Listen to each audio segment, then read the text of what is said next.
we should be streaming now, and just check. If you would, check and make sure we're not echoing or anything like that. And I will let everybody know that we're here. Let's wait on the stream to start. And let Discord know we're here. That was a fun retro quest yesterday, too. We're there's no echo. Okay, good. So we're good. Yeah, no, I really enjoyed the show yesterday. Mm-hmm. Just can't wait for part 4. Yeah, we got to figure out what we're gonna do next month for a commentary track. See, next month is August. We'll discuss it and see. Yeah. May even put it out to the patrons and see what they want us to do.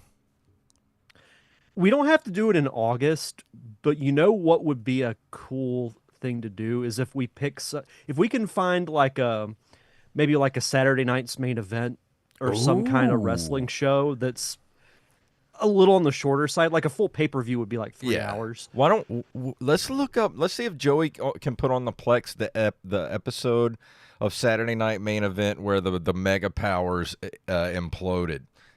You remember where they Macho Man and Hulk Hogan started fighting over Elizabeth in the paramedic room or whatever. Yeah, Liz was laying on the stretcher, and Savage came in and hit him from behind. Let's look that up. You know that the meme that's been going around of that CEO who got caught with another woman? There was one of Hogan with Elizabeth, and I died when I saw it. Oh, I haven't seen someone that put one. in Macho Man voice, "You got lust in your eyes for Elizabeth." That sounds awesome. Nick in the chat room says he finished up DK Bonanza. It's a 10 out of 10 masterpiece. I've been hearing good things about that game. I was shocked that it got a 10. I know. I really want to play it. But Nick, we've got your listener review in the Google Docs, so we'll definitely be reading it here in just a bit. Well, let's get this thing cracking. What do you say? Let's do it. Here we go. In 3, 2, 1.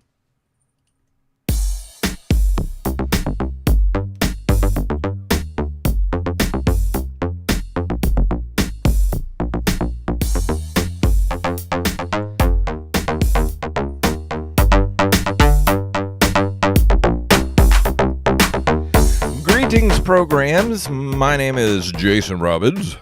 And my name is Derek Diamond. We're back for the Nerd Cave Retro Show, and I have some of my backdrop back. At least I have the wall up now.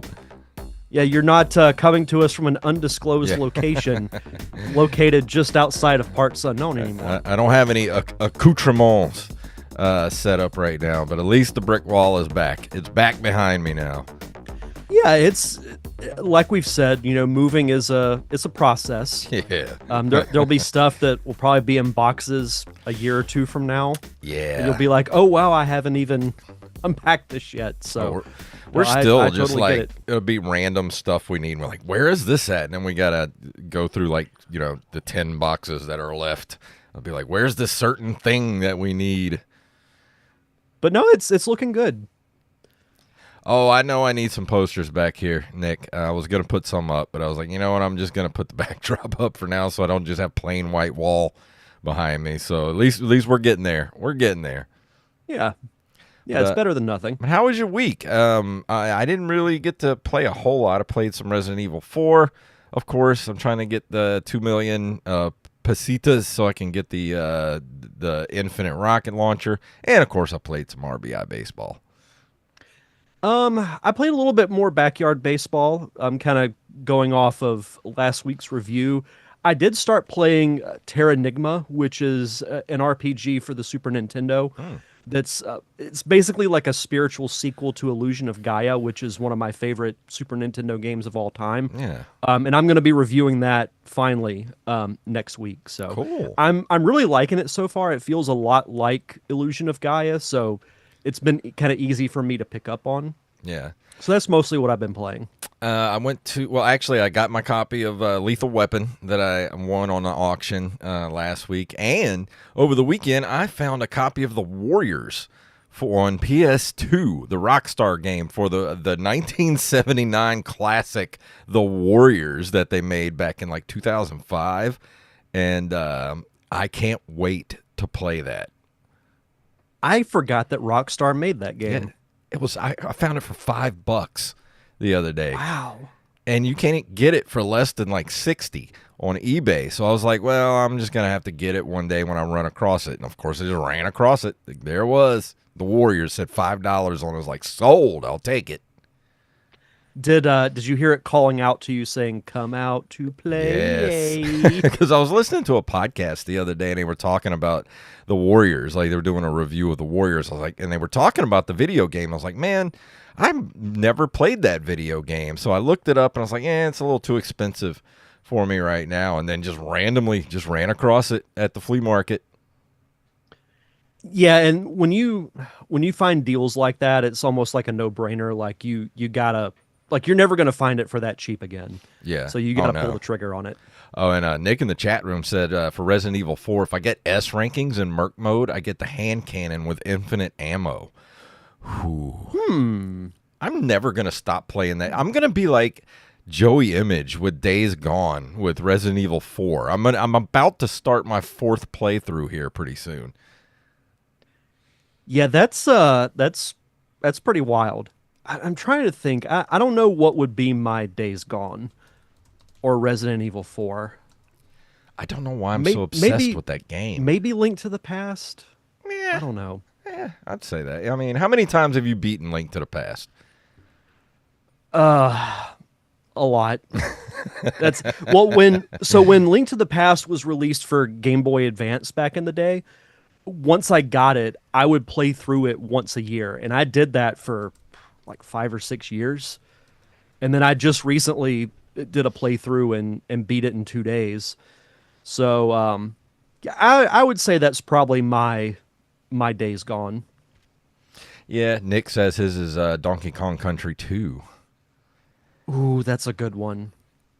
I love Donkey Kong Country too. Like all three are great, but two stands out a little bit more to me. Yeah, starting to get a full chat room now. We got Chuck, who said he's been playing Drive Beyond Horizons and watching as the buggy graphics launches cars and all assorted car parts into space. That sounds awesome. And Brandon's here too. Picola Asians here in the chat room. Yeah, shout out to Brandon. But yeah, I'm actually getting cranked up for Halloween because we're getting close on Halloween season now. I bought my first Halloween item over the weekend. We went to At Home and I bought a Charlie Brown Peanuts trick or treat doormat that I'm gonna put out for Halloween. We what store was it? It may have been Party City when it was closing. They had this big like LED light jack-o'-lantern. Ooh, yeah. It's like 3 or 4 feet tall. And we got it for like $15. Really? Yeah. Again, like you said with the Warriors, it was like I have to get that. So that'll be our kind of big Halloween display item, because for all the major holidays like Halloween, Christmas, we try to get at least one new like big outdoor item. Mm-hmm.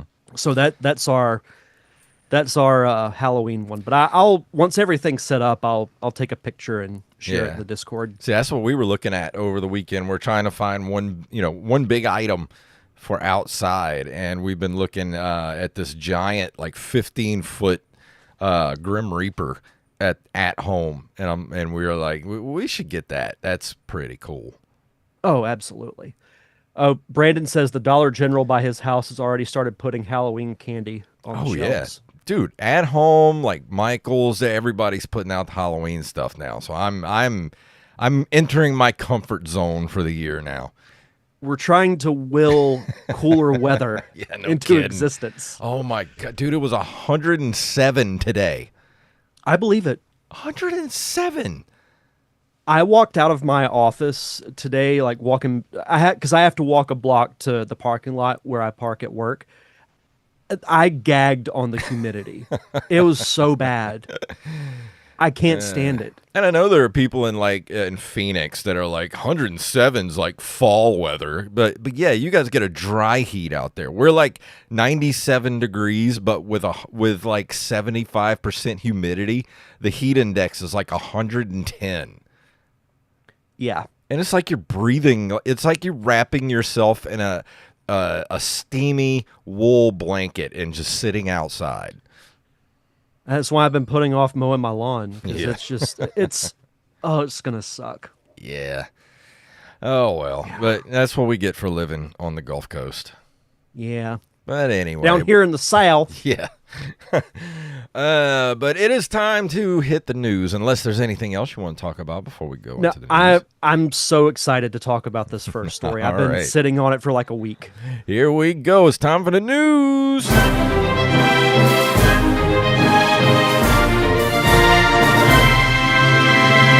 Some of this week's stories were provided to us by Mr. Armez Jackson, Carlos Longoria, a.k.a. I Am the Rampage, and Tyler Watson. And if you have a news story you'd like us to cover, send them to nerdcaveretro@gmail.com. And the first story tonight is, of course, comes from IGN, and not just from IGN. This is from everywhere on the internet the last few days.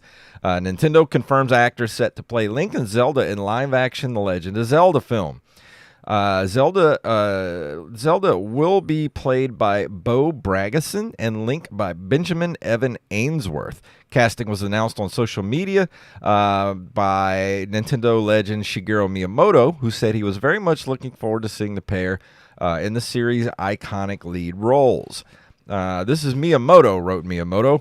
I am pleased to announce that for the live-action filming of Legend of Zelda, Zelda will be played by Bo Bragason-san and Link by Benjamin Evan Ainsworth-san. I am very much looking forward to seeing both of them on the big screen, and the film is scheduled to be released in theaters on May 7th, 2027. Thank you for your patience. And I know they, the biggest one here is the kid Ainsworth. He was in The Haunting of Bly Manor. Did you ever watch that on Netflix? I did not. I don't think I did either. Is that the one with Henry Thomas? I'm not sure. I don't remember. Honestly. I don't think that was let me look that up real quick. Let me make sure, because I really like that, if that's what I'm thinking of. Of Bly Manor cast. Let's see. Oh, Chuck says yeah, there's it two is- Zelda comic covers coming out for San Diego Comic-Con. Really? I'll have to look those up. Yes, this is the one that I saw with it's got Henry Thomas in one of the lead roles. It's really good, but I don't remember the kid. So, I mean, everybody in that show is good. So, if you've never seen The Haunting of Bly Manor, that's a really good show to watch. Yeah, I'll have to check that out. So, my thoughts on this, well, my immediate thought, because Wally was the one that originally broke it to us in our group Yeah. chat. And at first I'm like, is this a prank? Yeah. But sure enough, you look on IGN, you look on the Hollywood Reporter, Deadline, everywhere everywhere confirmed it. And I'm like, I have no clue who these two are. But I think that's a good thing. I think it is a very good decision to cast two unknown actors in these roles. Yeah. Because if it's someone of note, like if it was Tom Holland, Yeah. we would think, oh, it's Tom Holland Yeah. playing Link. I mean, the troll in me kind of wanted Tom Holland to be cast as Link, Zendaya to be cast as Zelda, and Robert Downey Jr. to be cast as Ganondorf, just for the sole Yeah. reason to piss off the internet. But my thing is this. I've seen a lot of complaints about the kid who's playing Link, that he's not blonde, that he's too young. Are people stupid? Link- Do they not understand? Link is young in every game that has been put out. Name me one Zelda game where Link has been like a 30-year-old man. Yeah, he's supposed to be like what? Like 14 at most? Some of the games he's 10. Yeah. He's a child. He's Zelda- only 17 in Skyward Sword, in Ocarina of Time. It's and I think it's fine. I saw that too, where their dumbasses are saying stuff. Oh, he's not blonde. What do you think wigs are for? Or a hair dye? Are you that stupid? Like, what is wrong with you? As people want an agenda for something to complain about, because if they don't, then they have nothing. And Is what it is. I think you're 100% correct. The best path, the best thing they could have done for this was relatively unknown actors, because no matter who if it would have been a known actor, the internet would have exploded, whether it was a good or bad pick or what. But you pick two people who are relatively unknown, you're pretty much hedging your bets at that point, because if they come out and kill it, then you've made two new stars out of these kids. If they suck, then you can be like, well, we recruited the wrong people to make the movie. It's kind of, but I just think unknown actors are the right way to go for Legend of Zelda. Now, on the flip side of that, I think they will cast a more known actor to play Ganondorf. Yes, he will be the draw. Yeah, because you have to have someone with at least some kind of relative fame or recognizability, whatever the case is. Now, I pitched this to you guys, and I don't know if y'all thought I was crazy, but when I saw the mock-up of who this was, like, as Ganondorf, I was kind of sold on it, and I know that they can play a serious role. I would not complain if Jason Momoa was cast as Ganondorf. Yeah. Because if you look at his role in Game of Thrones, he's not, I won't say he's the same, but he's not very far off from who I think Ganondorf should be. Yeah. He's big, he's intimidating, he's got the deep voice. They can put prosthetics on him, I'm for it. I would not be disappointed in that casting.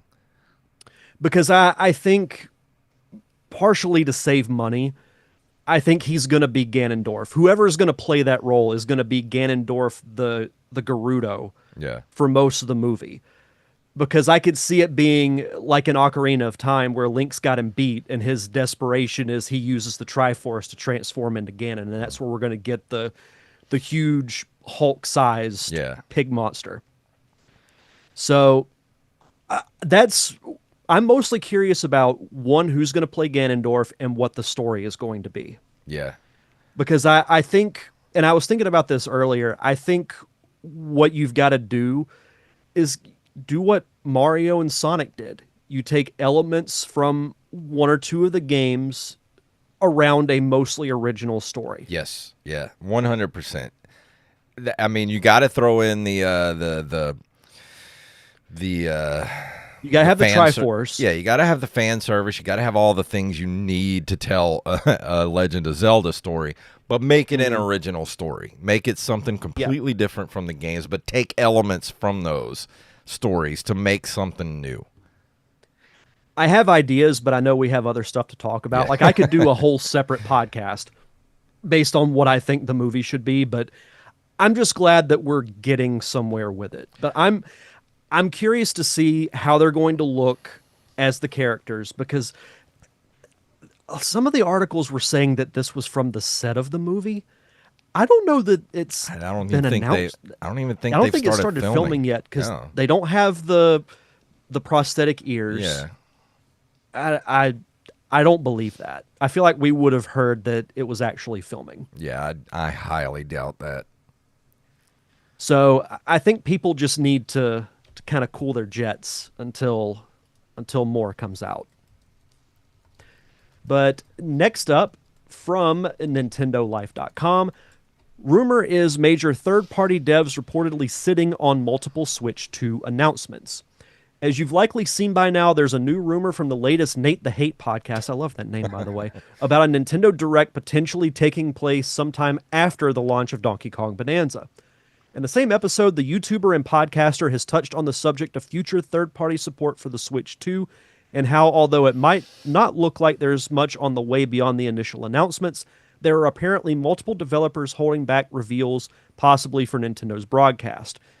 Nintendo is also supposedly looking to reassure everyone that its new hybrid system is a viable platform for big third-party titles going forward. As for the announcements, they're expected to be coming from many of the major publishers. Uh, the YouTuber says announcements are coming. I also know studios like Capcom, Sega, Ubisoft, Bandai Namco, and many others are just waiting.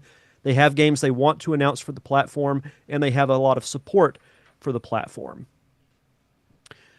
So what do you think? I mean, it makes sense. I mean, if you're good, it just launched. They did kind of a it's a weird launch for the Switch 2, kind of a soft launch, but it's sold a ton. I mean, it's outsold the original Nintendo Switch so far for the amount of time it's been out. But also, you've got all the the Nintendo first party games that everybody's going to get. Everybody's going to get Mario Kart. Everybody's going to get Donkey Kong. And then once those, huge franchises are out of the way, then everybody else with their third party stuff is going to come in, and that Nintendo Direct is the perfect place to do that. Especially for the holiday season coming. Yeah, no, I totally agree. The focus has been on Mario Kart and Donkey Kong. Now that those two games are out and they've kind of had their moment to be at the forefront of the news. Yeah. Now with summer, because summer is going to be over before you know it, and Christmas is going to. I mean, we're almost to August already, so Christmas and the holidays are going to be here quicker than you think. Yeah, I mean, we're over halfway through the year now, so you've got like 5.5 months now until Christmas, so they got to start dropping stuff soon. Yeah, I hope it's a big direct. I hope there's a lot of good games announced for it, because if that happens, as good as the Switch 2 is selling now, is going to sell even more. I'm just waiting. I want a Switch 2. I'm just waiting for that big thing that makes me want to get it. I think Donkey Kong Bonanza might be it. But, if Capcom comes in and says, hey, we're putting some Resident Evil stuff on the Switch 2, we got some new Mega Mans on the way, dude. If they start dropping bombs like that, I might have to save my money and get a Switch 2 for Christmas. Yeah, I'm leaning towards doing that as well, kind of making that my Christmas gift to myself. Is getting maybe the Switch and Donkey Kong. I do want to play the Mario Kart World. Yeah. But Donkey Kong just looks so freaking good. I know. It looks so good. I've been watching gameplay of it, watching various podcasters I like streaming it, and I'm like, man, I would love to play that right now. It just looks so fun. And it makes me happy, too, because there hasn't been a great Donkey Kong game in a long time. So I think Nintendo is better when you have your lower, I won't say lower tier because that kind of sounds like I'm knocking them, but yeah, anything besides Mario and Zelda. When Donkey Kong, Metroid, and those games are, if there's a new one out and it's doing well, it just makes Nintendo that much better. And indie developers too. I mean, the Switch was a great indie platform. So once the indie developers get their, start releasing stuff, the Switch 2 is going to be worth it. Oh, absolutely.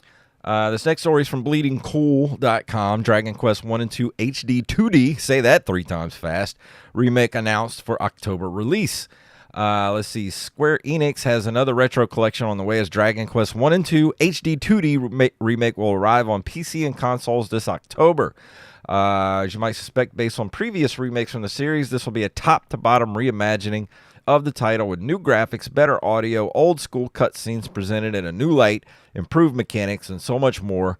Truly an epic 2-for-1 as you'll go all the way back to where it all began with the first 2 entries in the franchise brought to life for a new generation of gamers. Let's see. What's the exact... Did it tell the exact date? I never saw that, but I mean... October 30th. October 30th. As the game arrives for PC and all 3 major consoles on October 30th, 2025. Okay. So yeah, if you're into the Dragon Quest games, this might be something you want to pick up. I'm probably going to pick this up. Yeah. I think it looks great. I've been curious about the Dragon Quest games, so I don't know if I'll get it day one, but I will be picking this up. And it says players can also get the digital-only HD 2D Edric Trilogy Collection for $99.99.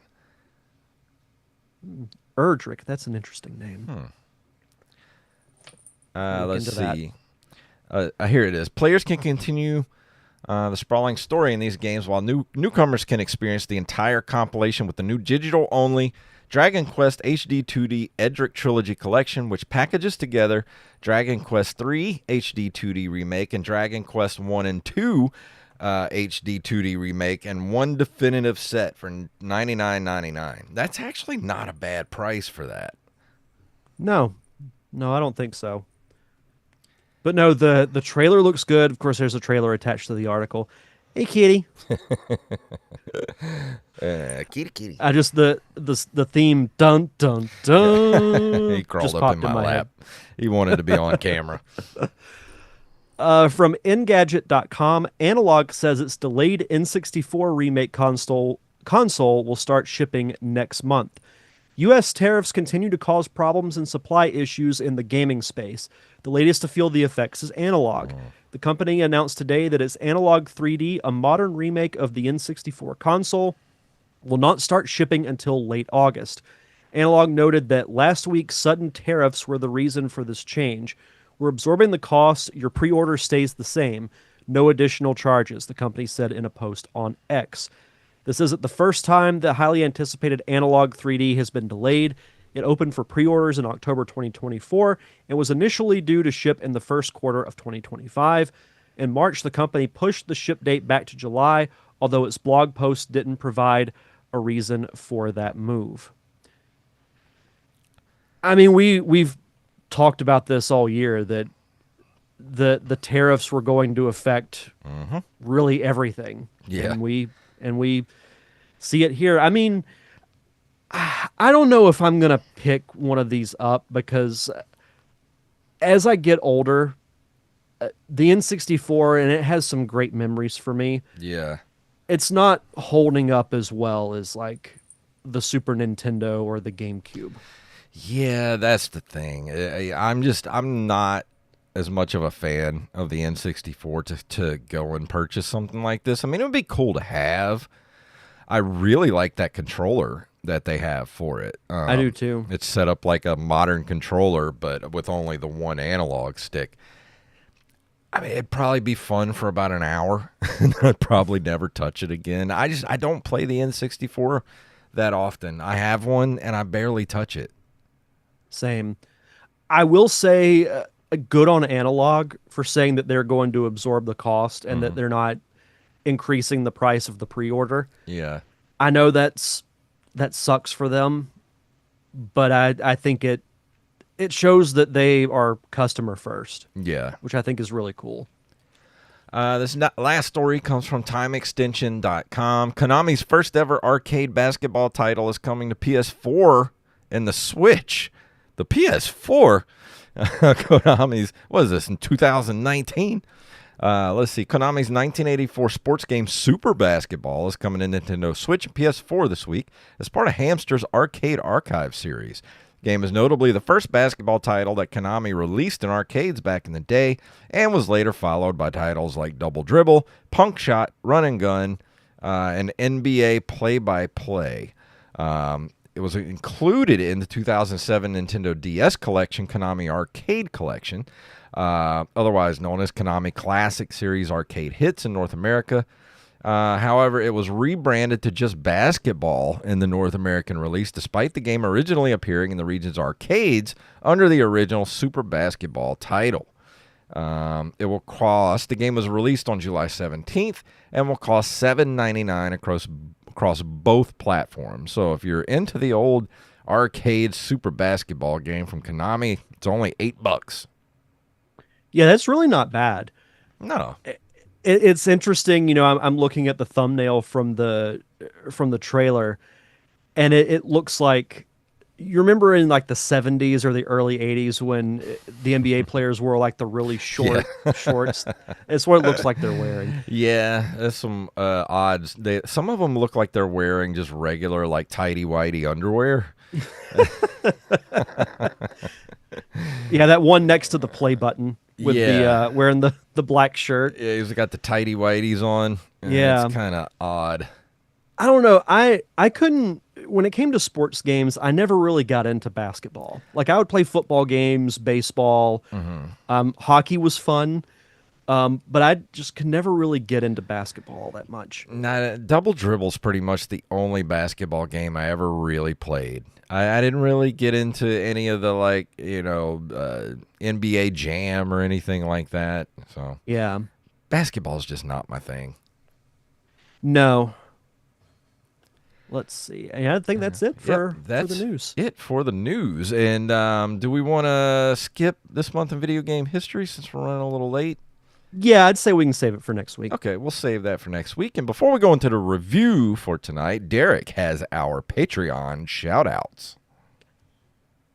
As always, we like to shout out our awesome patrons over at patreon.com/nerdcaveretro. We want to shout out Riley, Romualdo Marquez, the official NCR Dungeon Master and fact checker, Mr. Wally Phelps, Nick W., a.k.a. Nick the Horror Game Fan, Eld the Zombie, Yup Fed, a.k.a. Knife, James, a.k.a. at Jimbo Jr. on our Discord, Raven, Danny House, Justin Nispel, Daniel Salmon, a.k.a. Bethany Fox, our amazing Discord community manager, Mr. B-Res Coffee himself, Mike Eveland, the fact checker to the fact checker, Tyler the Wordsmith Watson, Axblade07, the official NCR beat writer, Armez Jackson, Carlos Longoria, a.k.a. I am the Rampage,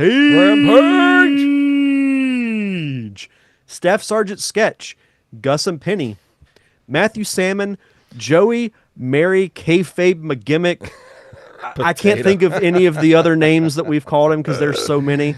Violinist, pianist, and overall enjoyer of music. I'm going to come up with an elaborate intro for him one day, like Apollo Creed style. The master of disaster, the king of swing, Joey Image. We should. Even put all crowd noise and ding, ding, ding behind it and all that. That'd be Have awesome. the crowd go, Yeah. And last but not least, Mom and Diamond. Donna Diamond. Thank you all so much for your continued contributions to keeping the lights on for us here at the Nerd Cave Retro Podcast. If you are a loyal Patreon subscriber, you got a nice little surprise yesterday evening as we recorded the conclusion to our Nerd Cave Retro Quest with myself, Jason, our DM, Wally, and Kayfabe McGimmick himself, Mr. Joey Image. Not going to spoil what happened, but we had a lot of fun along the way. I'll just say that. That was a basement full of little green men. I'll just say, I'll sum it up in 2 words. Fred Willard. Yeah, Fred Willard. No, you know. But yeah, for as little as $1 a month, you get early access to those bonus episodes. We'll be doing a commentary track next month. We haven't done one of those in quite some time. As well as, all future episodes, you get about a month ahead of the general public. And you also get your own custom RSS feed, which includes an ad-free version of our weekly regular episodes. And if you want to be a part of our awesome Patreon community, just head over to patreon.com/nerdcaveretro. And for new patrons, send us your social media info so we can give you a proper shout out. And tonight we're going to be talking about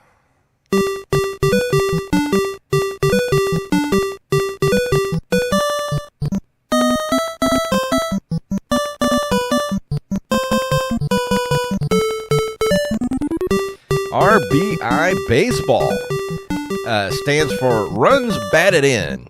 Launched in 1987 as a localized version of Namco's Family Stadium series, the R.B.I. Baseball series initially ran through 1995. In 2014, the series was rebooted as a competitor to MLB The Show, with releases each year until its cancellation. The series kept going in 2022 with the release of R.B.I. Baseball 22.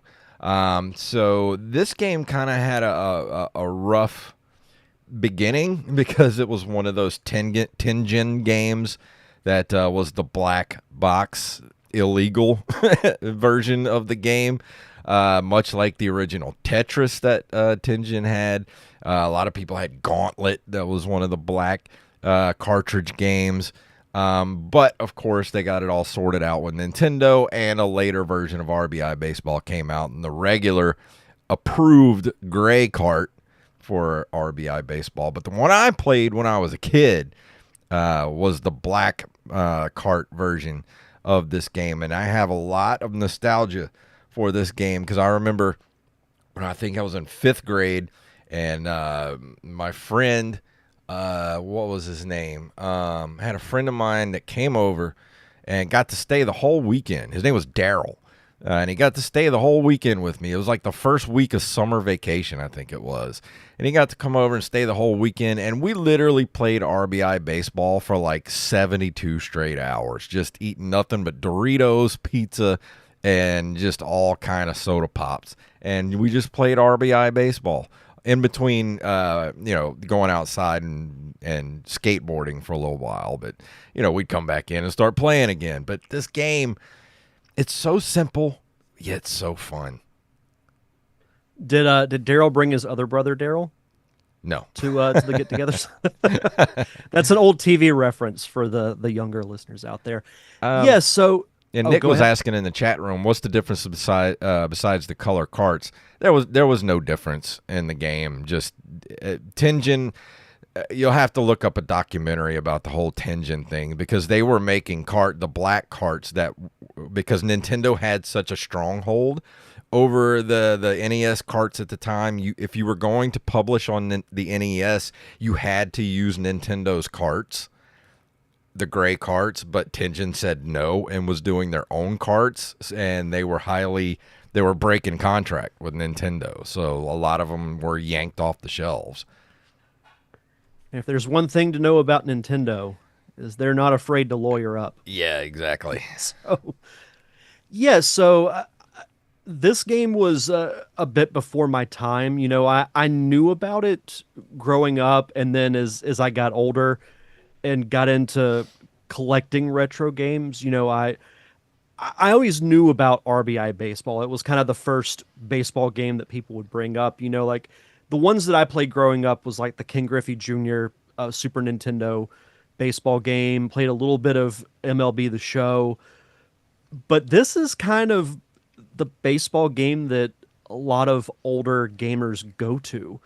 And I think because it has like a simple charm to it. And I know you'll elaborate more on that as we talk, but there's something pure about RBI Baseball. Well, I think this game is it was so simple. I mean, you literally use one button in this game for everything. You didn't need anything else. They perfected, like, this game set the template for like all baseball games all the way up to MLB The Show. This was sort of the primordial template for all baseball games that were going to come afterwards, because just the way that the screen was set up, like when you're, it's just set up behind the catcher, and the way that you can still see first base and then third base, like the way they have the screen kind of split, and then whether you're batting or pitching, it's all from the same perspective. But as soon as you get a hit, of course, it goes out wide. It's got the whole field, and you can, wherever the ball's going, that's the player that's going to be controlled by the D-pad, and you can. It's just. I don't know how they figured out how to perfect this game using literally just the D-pad and one button. That's all you use. The whole game. That's it. But they did it and pulled it off. I will say, I haven't played this game in a very long time, but I did watch some gameplay of it on YouTube this afternoon. I was cracking up watching. I can't remember who was doing the playthrough, but they hit a line drive to center field. So obviously, you're going to control the center fielder. And just watching him kind of waddle to the back wall to try and get the ball was pretty funny. Yeah, they're just little fat baseball players. Even in the when they're in big mode, when you're batting and pitching, they're just kind of squat and fat. They're just kind of fun. And actually, I didn't know this about this game, but it was the first console game of its kind to be licensed by the Major League Baseball Players Association, and they used actual MLB players' names, but it was not licensed by the MLB. So they couldn't use the team names. You could use the city, but you couldn't use the team name. So you have the city, and your players will have sort of very close to the colors that the teams are, so you know who you're playing. Like the San Francisco Giants are going to have black and orange. You play in the Cardinals is going to be white and red. They're going to get each team only has really two colors that they're working with besides skin color. That their uniforms are two colors, so you get the team colors, but you don't get the actual team name. But you don't really care because the game is just it's such an arcadey version of baseball, but so utterly enjoyable. And I think even if you were to do a remake of this game and just keep it like this simple, one button and a D-pad, or a directional an analog stick, but just kind of update the graphics some and the music, I think it would just be a fun little time waster of a game. It's not it's not so in depth that it's not like Bases Loaded where you're running stats and running whole seasons and things like that. Like it doesn't go that far into it. It's just an arcadey version of baseball, and it's very fun to play, especially with two players. Yeah, as far as the MLB and MLBPA deal, I think if it were me, I would prefer seeing the players' names pop up, because a lot of Yeah. times, like, people will call, like, say, the Detroit Tigers, they'll just say Detroit. Yeah. Some might say Tigers, but when you see Detroit or you see San Francisco, you know who they are. But Yeah. then when you see R. Clemens for Yeah. Roger Clemens, like, it adds a certain level of, like, legitimacy to it. And I want to say Tecmo Bowl was the same way, where Yep. you had the city, and they wouldn't say like Detroit Lions, Yeah. but they would have the blue and the gray Yeah. color. So it doesn't bother me that was the case. If anything, the fact that they were able to include anything at all Yeah. is actually kind of cool. And that's the thing, like just being able to look on there and see actual players' names, and you can, switch out your pitchers and stuff through while the game's going on, things like that. It just kind of brings it a little more, it makes it a little more,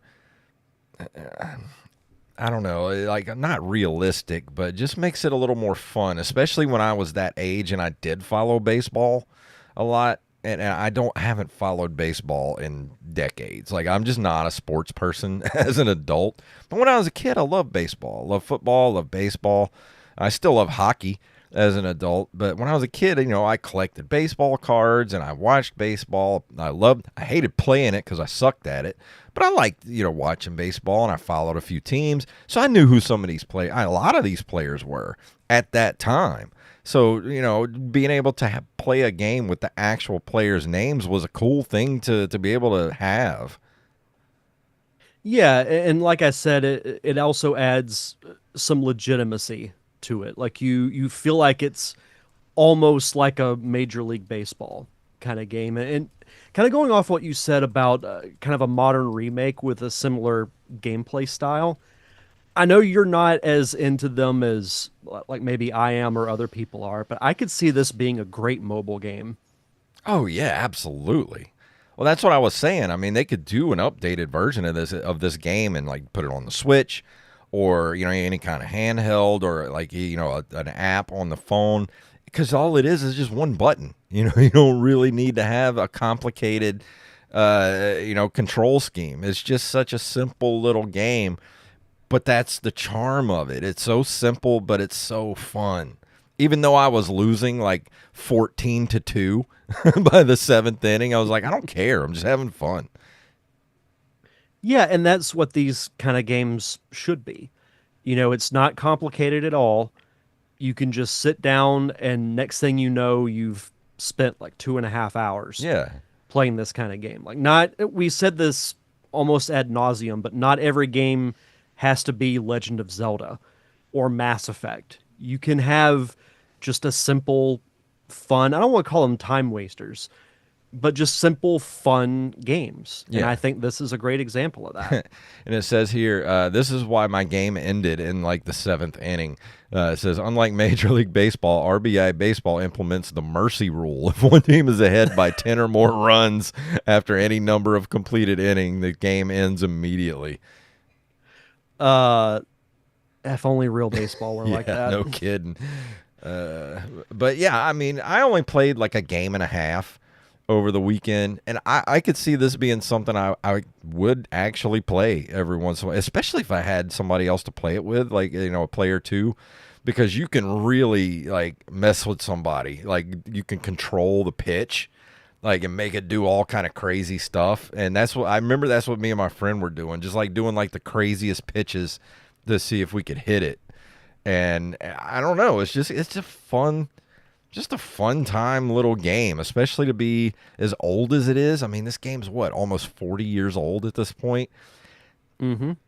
It's fun. I had a lot of fun playing it. Music kind of grates on you after a while. That's why I say I wish they would do an actual remake of this particular game, but update the graphics and give it some better music. Yeah, I think that would actually sell better than you might think Oh because yeah. RBI baseball, I mean, I even feel like there's like little league promotions or actual leagues where it's called RBI baseball. It's like the most classic term that you can think of. And yeah, this would do really well as a mobile game. Like Yeah. it would be great on like the Switch or the Xbox or PlayStation is like a an eShop or a virtual console buy, but I just like I see people sitting on their phone. You have a similar kind of Hmm. screen when you're up to bat, but with better graphics, and you have like a little control pad Yeah. at the bottom once you open up the app. Like it would just be so simple and it would work. You know, and this is one of those games. Like, I know there's a lot of other baseball games for the NES. You know, there, like I said, there was Bases Loaded, which was, they probably sold like 30 million copies of that game back in the day. It probably sold way more than RBI Baseball. But when I think of sports games for the NES, this is on that list. Like, you know, there's Double Dribble, there's Tecmo Bowl, and there's the Konami Hockey game, and then there's RBI Baseball and TNC Surf Designs. Like, those are the games that are Skate or Die. Like, those are the Yep. sports games that like one the first ones that pop up in my head for the Nintendo. I wish another like really good hockey game would come out. I wish 2K was able to make football and hockey games, because 2K used to make some of the best freaking sports games in the aughts, you know, the early Mm-hmm. 2000s. Dude, NFL, I think it was, or NHL 2K4, I think is still one of the best hockey games of all time. We used to play that so much when I won the PS2. Man, I miss stuff like that. And then you had was it NHL Hits Mm-hmm. was made by 2K, Yep. or NFL Blitz, I think, was made by 2K. NFL Blitz was so fun. Oh man, just an arcadey football game. Like, that's all I want out of sports games. I don't get into sports, but if you gave me just an arcadey sports game, I'm into it. Yeah, because they're games that are just as fun by yourself as if you're playing against somebody else. Yeah. I will say for hockey, there's a lot that I don't understand about it, but the hockey game I went to in Vegas a few years ago, when I went out there for a sports conference, this was on like a Tuesday night, and the arena was like packed to the max with people, and that fan base was insane. Like it was one of the coolest. It's probably the best sporting game I've ever been to, whether it's Yeah. football, baseball, or anything. Oh, and Nick did say Midway made Blitz and in NBA Jam. Now I remember that. Okay. Yeah. But the Okay. 2K did make some really good sports games before EA like just hogged the license from all the sports companies, and like nobody's been able to make like an officially branded sports game since like 2000, what, 8, 9, somewhere around there. And EA is very lazy with it. EA, you suck. Yeah. But yeah, they need to make another Blitz game. I loved NFL Blitz. That was so ridiculously fun. Just overpowered football players just doing crazy shit on screen. You look back at it and you're like, this is stupid. Yeah. But it's stupid fun. It's so fun. They could even do that with something like this. Like I'm doing an NFL, or do just like a Blitz style game for baseball. And just have it where like you could rush the mound and just all kind of crazy stuff. How fun would that be? If you're up to bat and you get hit by a pitch, you have the option to charge the mound, and then it causes like a bench clearing brawl. Yeah, do you remember in the hockey game, for the Konami hockey game, when two players would fight, it would go to that side screen where the players are like, squaring off. Do like that, like you rush the mound, and then all of a sudden it switches a camera angle, and it turns into a boxing game at that point. That makes me want to watch like the best sports brawls on YouTube. Sounds so fun. That'd be awesome. Oh man. But yeah, I mean, that's pretty much all I got to say about R.B.I. baseball. I have a lot of good memories about this game. I had a copy of it when I was a kid. I don't know what happened to my copy of it. I lost it over the years, but yeah, this game is still fun. It's still worth playing. I don't think it's going to be something you're going to want to play all the time, but it's definitely something that needs to be in your NES collection that you just pop in every once in a while. You got a little free time, play a game. It's fun. And even if you lose, it's so fun you don't care because it's just ridiculous. Oh, for sure. But what would you give it number-wise? I give it a good 7 out of 10. It's not a perfect game, but it's a good solid C. Yeah. No, I think that sounds right. Yeah. But that's going to bring us to the end of this review and this episode. But before we go, we have a listener review on the Discord from Nick, the horror game fan, who's in the chat room right now. Did you want to read it, or you want me to read it? I'll take care of it, okay, since you did the review. All right. From Nick, the horror game fan, for my listener review, I'm going to review Donkey Kong Bonanza. This is an awesome 3D platformer made by the Mario Odyssey team. It's like a mix of Mario Odyssey and Tears of the Kingdom. You play as Donkey Kong, and you have Pauline with you. You need to try to get to the planet's core. Every level in the game, you get closer and closer to the core. In this game, the levels are called layers. The layers in the game are all gorgeous. You have your tropical, forest, snow, volcano, etc. One of the layers is called Feast, and it's because it's an amusement park with food and roller coasters. That sounds amazing, actually. Donkey Kong has the ability to smash through pretty much everything. Most of the ground can be destroyed. However, there are some things that can't be destroyed. Throughout the game, you will get powers that will turn Donkey Kong into a gorilla, zebra, ostrich, and elephant. Each one of these have different abilities. The zebra can run on the water and charge. Gorilla can punch through metal. Ostrich can glide, and the elephant can use its trunk to destroy things. You'll also get a snake power, which allows you to slow down time and jump higher. Throughout the game, you will collect coins, Bonandium gems, and gold. Every 5 Bonandium gems, you get a skill point. You collect fossils, which allow you to get different outfits. The outfits have different perks for Donkey Kong and Pauline. There are challenge stages, and some of them bring you back to Donkey Kong Country. That's really cool. This game is a masterpiece, and I highly recommend it. He turns into a gorilla. Isn't Donkey Kong already a gorilla? Maybe he's a bigger gorilla. I have no idea. Maybe he turns into a silverback. The ostrich and the elephant's a nice callback because those are both animals that you can ride in the Donkey Kong game, Donkey Kong Country games.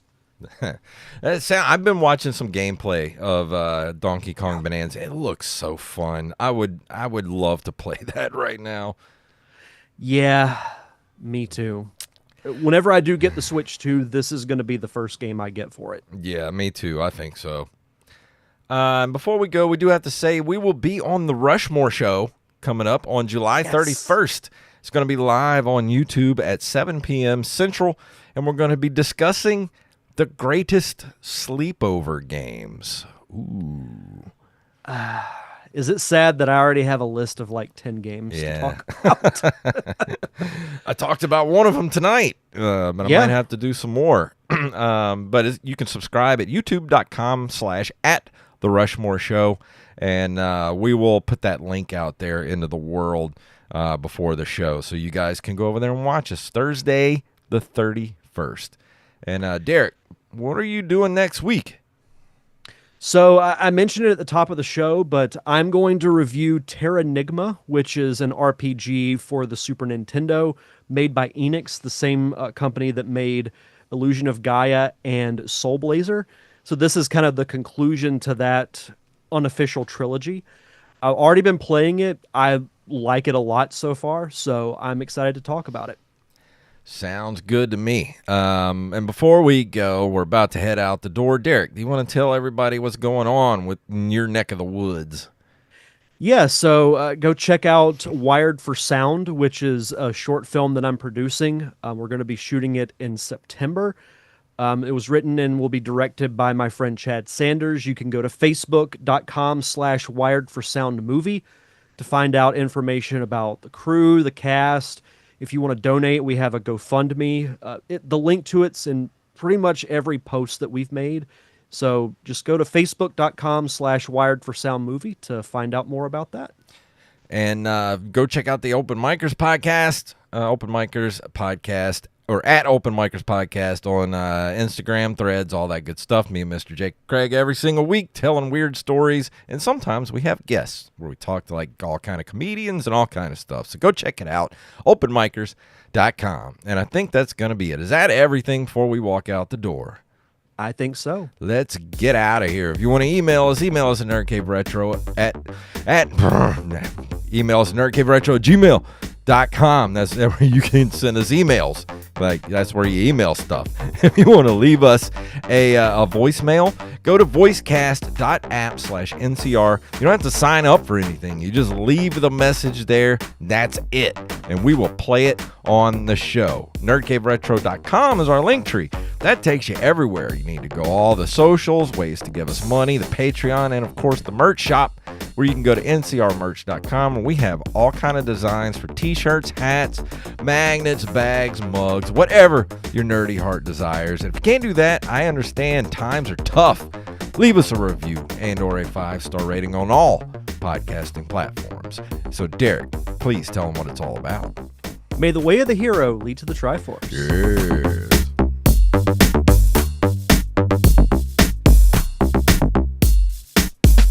Wise man say forgiveness is divine, but never pay full price for late pizza. And that is our episode. Woo! Woo! So thank you everybody for watching. Oh, that's the wrong one. Go hang out with us in the Discord. We love you guys, and we'll see you